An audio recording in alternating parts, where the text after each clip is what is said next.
భర్తకును ఇచ్చెను. ప్రియదేవుని బిడ్డలారా, ఆ తర్వాత తండ్రి నుంచి దూరం అయిపోయారు. దేవతల వలె ఉండలేదు. తండ్రి సావాసాన్ని కోల్పోయారు. తండ్రి ఇంటి నుంచి తోసివేయబడ్డారు. తండ్రి ఇంటి నుంచి వెలివేయబడ్డారు. ఆ తర్వాత ఏం జరిగిందంటే సాతానుగానికి అధికారం వచ్చింది. సాతానుగాడు దేవతలే ఉంటారని చెప్పేసి, మీరు యజమానులు అవుతారని చెప్పేసి వాడు భ్రమ పెట్టాడు. యజమానులుగా ఉండడానికి కాదు వాడు ఆ పండు తినిచ్చింది, బానిసలుగా చేసుకోవడానికి. దేవుడేమో సమస్త భూమి మీదే, మీరు ఆనందించండి, అనుభవించండి, అభివృద్ధి చెందండి అని చెప్పి ఆశీర్వదించి మనల్ని దీవించి దేవుని చేత ఆశీర్వదించాడు. తండ్రి మనల్ని అందుకే కీర్తనాకారుడు ఒక మాట అంటాడు, యెహోవా వలన భూమి ఆకాశములు సృజించిన యెహోవా వలన మేము ఆశీర్వదింపబడిన వారము అని గర్వంగా రాస్తాడు ఆ మాట.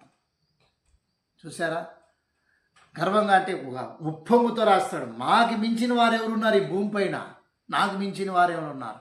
అందుకే ఒక పాట అనేది రాయబడింది, ఓ ఇశ్రాయేలు వినుమో నీ భాగ్యం ఎంత గొప్పది, ఓ ఇశ్రాయేలు వినుమో నీ భాగ్యం ఎంత గొప్పది, యెహోవా రక్షించిన నిన్ను బోలిన వారెవరు, శక్తి చేతను కాదనెను, బలముతో ఇది కాదనెను, యెహోవా రక్షించిన నిన్ను పోలిన వారెవరు అని చెప్పేసి ఆ భక్తుడు పాట రాశాడు. ప్రియదేవుని బిడ్డలారా, నిజముగా దేవుని చేత, తండ్రి చేత మనం ఆశీర్వదింపబడిన వారము. తండ్రికి దూరం అయిపోయినాం. తండ్రికి దూరం అయిపోగానే అక్కడ ఏమి ఏర్పడిందంటే, జాగ్రత్తగా వినండి, ఇక్కడ ఏదేని తోట నుంచి త్రోసివేయబడిన తర్వాత తండ్రి బిడ్డల సంబంధం తెగిపోయింది. తండ్రి పిల్లల సంబంధం తెగిపోయింది. మధ్యలో ఏ సంబంధం ఏర్పడిందంటే, జాగ్రత్త వినండి, తండ్రి బిడ్డల సంబంధం తెగిపోయి మధ్యలో దేవుడు భక్తులు అనే బంధాన్ని సాతానుగాడు తీసుకొచ్చాడు.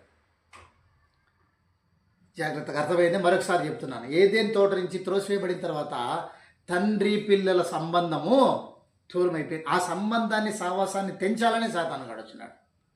తండ్రి అని ప్రార్థన చేయండి. జాగ్రత్తగా గమనిస్తే ఒక మాట చెప్పాలనుకుంటున్నాను.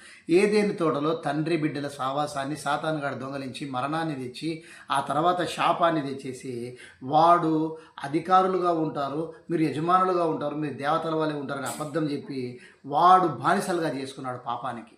దేవుని ఆజ్ఞను అతిక్రమించడమే పాపం. పాపానికి బానిసలుగా చేసేసాడు వాడు. ఆ బానిసత్వం నుంచి విడిపించి, లేదు మీరు ఇప్పుడు తండ్రికి బిడ్డ